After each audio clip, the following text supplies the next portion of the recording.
I feel like there's this idea in a lot of people's heads that it's better to have friends that are fake than being alone, when truthfully, that's not the case.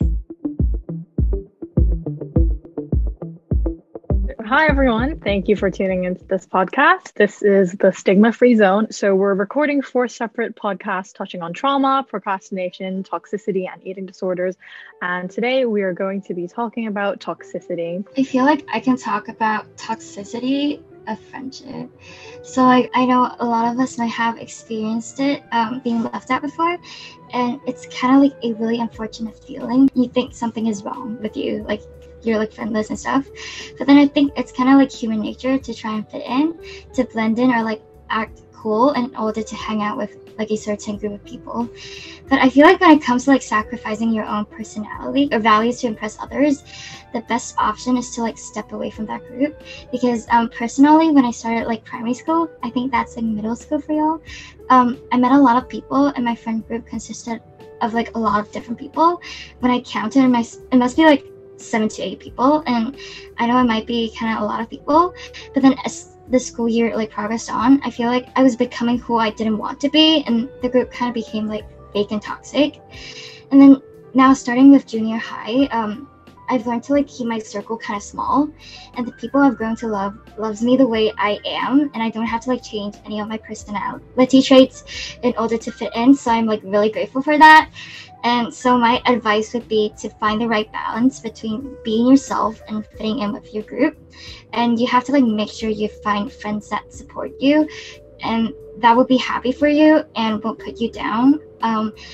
You have to make sure they respect your boundaries, they respect you as a person in general, and make sure you don't change yourself just to fit in a group, and don't blend in when you're like made to stand out. And yeah, that's my point of view. Yeah, I just wanted to say that, I love Charlotte's statement. As people, we're all individuals, and I feel like we're at a point, especially in our lives as we're all transitioning into, I guess, adulthood, that if we don't stand out and if we don't make our own, I guess, imprint, in a way, it only hurts us. And in a way, we're being, I would say, toxic to ourselves by not even showing who we are. And I feel like I don't know, we're at like a standstill where there's so many like different kinds of toxicity that people experience on a daily basis, and it's important to just remind yourself that sometimes you need to blend out. Yeah, I definitely agree. I think there's like a really blurry line between kind of like being nice and being fake, because at school and like as like people pleasers,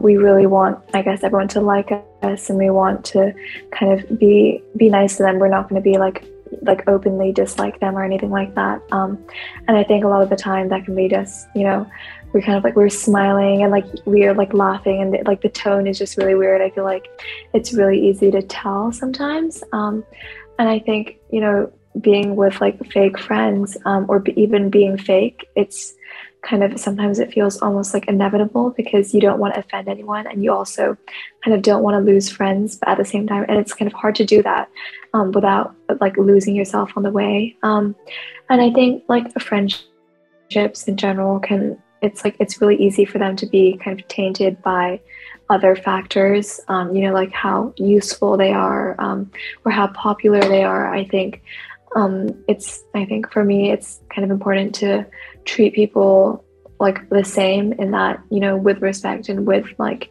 kind of admiring them and respecting them for who they are. I think like there are people who aren't necessarily, they don't have interests that align perfectly with me, but I think it's learning to kind of accept them for who they are as well, because we treat others, how we want to be treated. And I think it's just overall really important to kind of think about, like what are their kind of looking, not in terms of your, like not out of your own lens, but rather like what are their like unique kind of like strengths, or like what are they good at, and it might not necessarily be what you are good at, but I think it's important to value them for like what they're good at, what they are, as well.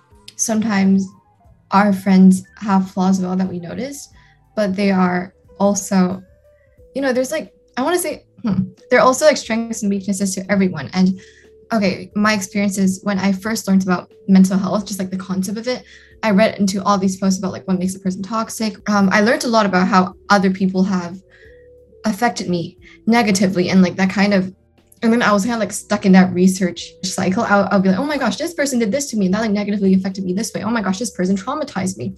But then, I mean, while that was like productive to some extent, it also like put me in a very tunnel vision state where I was just looking at how everyone had been negatively affecting me. However, I think as I've been maturing, there's no like single moment, but as I've been like gradually maturing, my mindset has been changing, and hopefully in a more positive direction. And I think a quote that would like sum up my current beliefs is that if you're constantly looking for a flawless friend, you'll be friendless.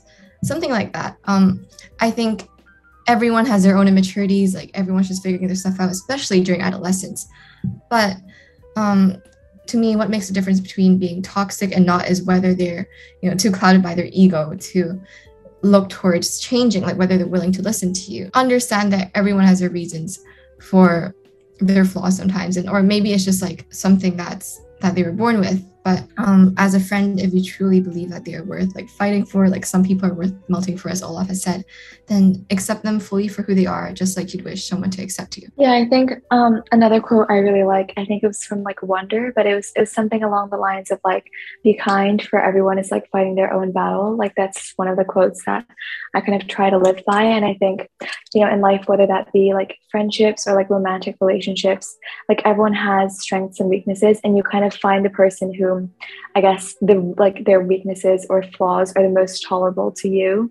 But at the same time, it's kind of like you have to kind of consciously be accepting towards these flaws and like understand that you might have a different mindset approaching this kind of situation or like person, and that it's like you kind of have to consider things from a different perspective. I think it's really easy to be closed off and think like, like be egotistical sometimes, like feel like, I'm superior, my like weaknesses, like I don't, you kind of don't really, you aren't really aware of your weaknesses sometimes. And I think another thing I thought was really interesting was, I was actually like listening to a podcast this afternoon, and it was about kind of like personality, and kind of how we often mimic the personalities of people around us. And a lot of the times that can be good, like let's say I see like Sydney using the Pomodoro, and then I do that too, and it helps me become more productive. Like that's also mimicking, like an aspect of personality. But I think there comes like, you have to set your boundaries as well. Like how willing am I to kind of completely like adhere to like everyone, like in my friend group, like it's almost like cliche, but like how, like trying not to again like blend in, like be exactly the same as everyone. I think setting limits for yourself and kind of having this kind of foundation of who you are and like what you believe in and value, and not kind of being so easily like swayed, I guess. Also completely agree. I also heard of a quote which was like, you are the average of the people you hang out with, and I definitely think that's true for a lot of instances. But I also completely agree that you should always set some limits. Like you don't want to not have your own. I think that's something that you should always try to do.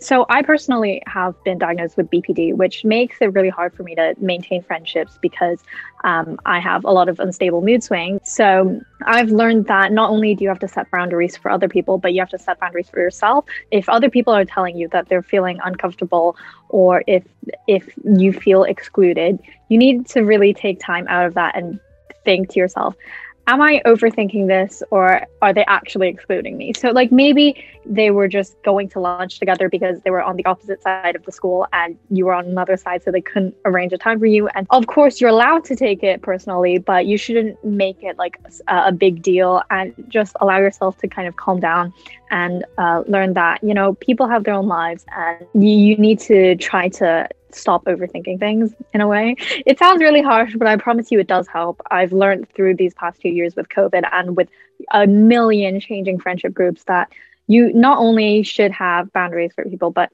it's also really nice to have more than one set of group of friends. Like you don't have to be close friends with anyone. You can just be like acquaintances with everyone you see around school. And that's also really healthy.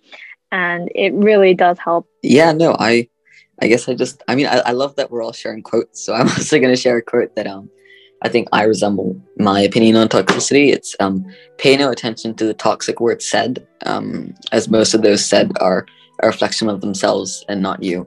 I like the idea of, thinking that all of this, I guess, hatred that is usually spread towards you is them self-projecting onto you. It's all these, insecurities that they are not able to grow with at a time. And while I'm all for, finding ways to cope with your insecurities, I feel like there's a line that we need to not, cross as, as people, that, that we still need to be kind to an extent, like not overly nice, but kind to an extent where we're able to, make other people happy, but also, give them, space when they need space. So I think like the whole idea of, coping mechanisms and stuff like that is something that, is like a great thing that, that maybe, needs to be brought up, because, being toxic, in my opinion, while I've had friends who've like been toxic and they've said, oh no, I'm just dealing with something, I feel like that isn't preferably an excuse, and they should find better ways. And of course, like, I'm not judging, we all go through our own things and we're all trying to go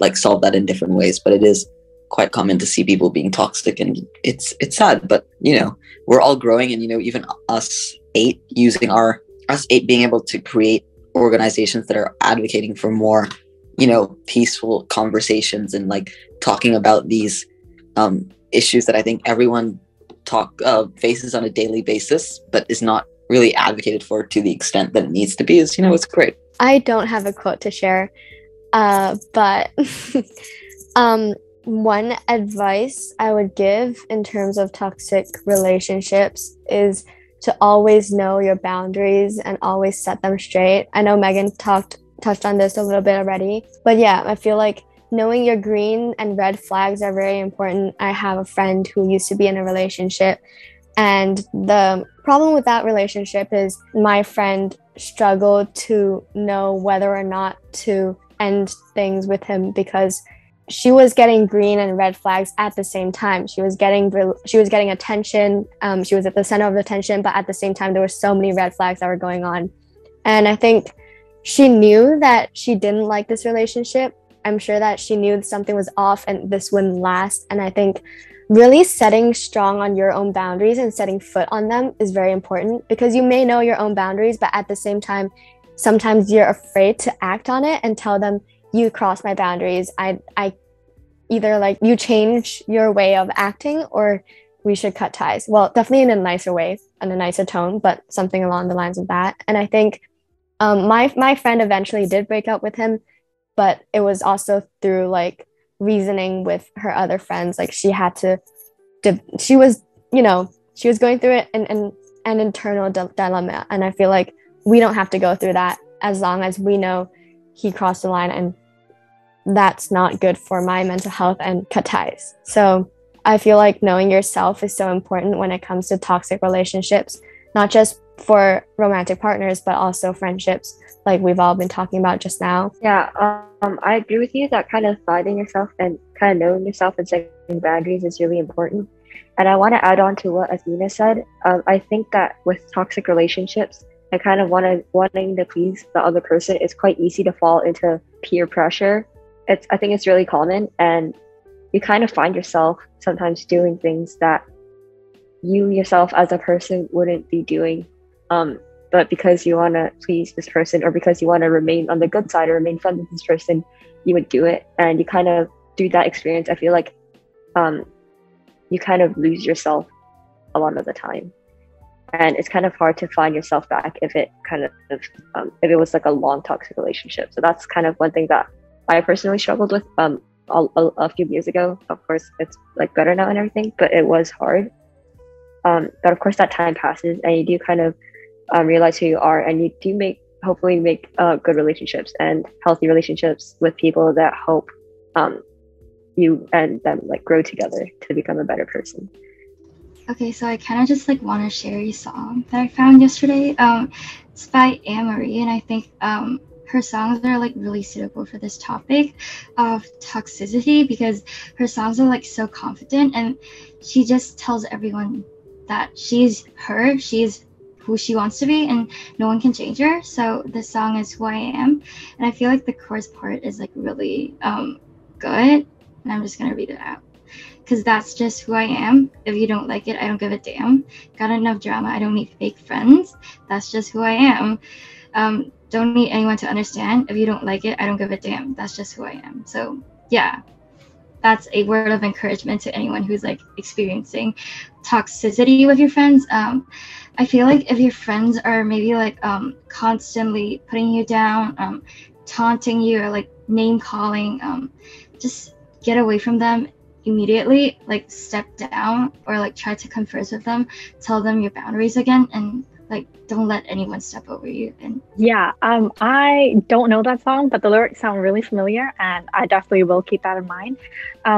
I feel like this toxicity about not being ourselves and trying to fit in doesn't only happen within friendships. I feel like online with all of social media, and you see all of these like really perfect lives with people. I know we keep on getting that fact from people that, oh, like social media isn't real, but because we're on social media so much, it just really does feel like it's real. It really feels like everything that people post kind of relates to us, and it is really, really toxic.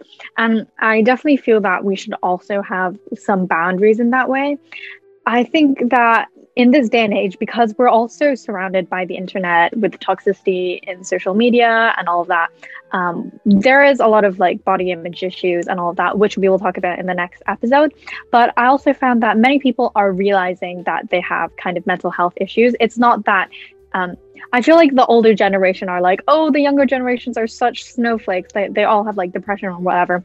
But I feel like that's wrong. I feel like in the older generations, it was just the same amount. It's just that they didn't have the terminology to classify it as depression or anything, or just people were so stigmatized against mental health issues that they never wanted to speak up.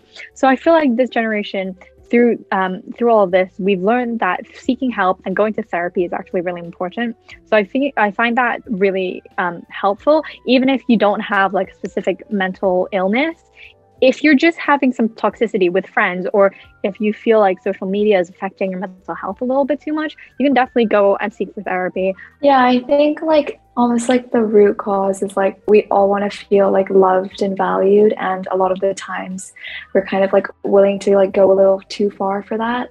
So like everyone keeps saying like boundaries, but with like talking about mental health, I think there's also kind of another point I want to touch on, which is like as friends, like we always want to give our friends mental health support, but like sometimes it's not really possible for us. I think we also have to prioritize ourselves, because like everyone is fighting their own battle, and sometimes our friends kind of have these mental health struggles, but we can't really support them as much as we'd like to, because it can be quite draining to support someone, especially if it's kind of something that's more serious. So I think also knowing your limits as a friend, kind of, yes, I'm there to support you, but you know, you should also consider other help as well, and not lifting, like kind of taking on that burden of, oh, like I'm your only kind of person to lean on or confide in.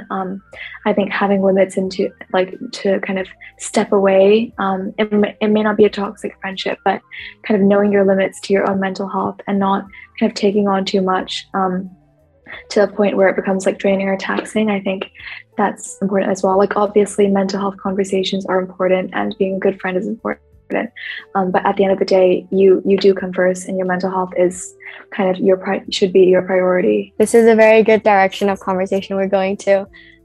We call this the therapist friend, and I'm sure we've all been there. We've all done that.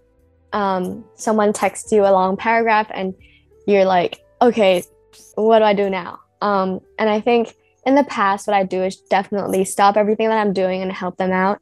And I used to be a very good therapist friend until recently, when COVID started, when the social unrest happened a few years back.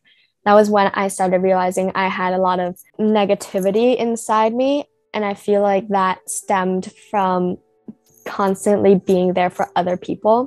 So yeah, right now I don't do that anymore, and I do that only once in a while when I feel like I actually am in the mood to help, because there has been incidents where I just didn't feel like reading other people's paragraphs, and I didn't feel like helping, and so all I did was like reply with a sentence, and that was so toxic of me, and I apologize to everyone that I've done that to. But it was a process of learning, and I definitely said my sorries. I said my apologies, but at the same time, I felt really bad for putting my own troubles onto them and adding an extra load of burden onto them. So yeah, again, going back to the boundary thing, this is a very big boundary issue, knowing when you should reply to someone when you can reply to someone, and when you feel like you want to step back and focus on yourself first. There's this metaphor about holding a cup of water in your hand, and if you hold it for 1 minute, it's like, you know, just a cup of water. But then if you carry it for an hour or so, your hands start getting sore and it gets heavy, and then you just drop it because it's too heavy. And so that's the same with emotions and negativity and all that. Make sure that you drain out the water by talking to someone you trust and talking to someone who's there to listen to you, which is, you know, a therapist. All right. I just want to give yet another quick disclaimer for anyone who's been on the other side of it, as in like they've confided in a friend about their own problems. I've also been on both sides of the spectrum, and I think the purpose of our conversation just now was not to like say, do not confide in your friends about your emotions, or nor to like, imply that anyone is a burden. This is more just from a personal POV where like we realized that we weren't dealing with the situation the best way, and it is not your fault, especially if like the therapist friend is the one like not communicating their boundaries. It's important to talk about emotions. Like it shouldn't become a taboo topic, but at the same time, like pay attention to the content that you're exchanging and pay attention to direction it's going. Like what intention do you think like both of you are coming from? Right. So thank you so much for listening to this episode again. I hope that as Sydney said, you've learned a lot, and we will be seeing you guys next week for an episode on eating disorders, as well as just Asian mental health stigma, as well as wrapping up these 4 podcast episodes and talking about Mental Health Awareness Month. Thank you so much for listening. Thank you. Bye.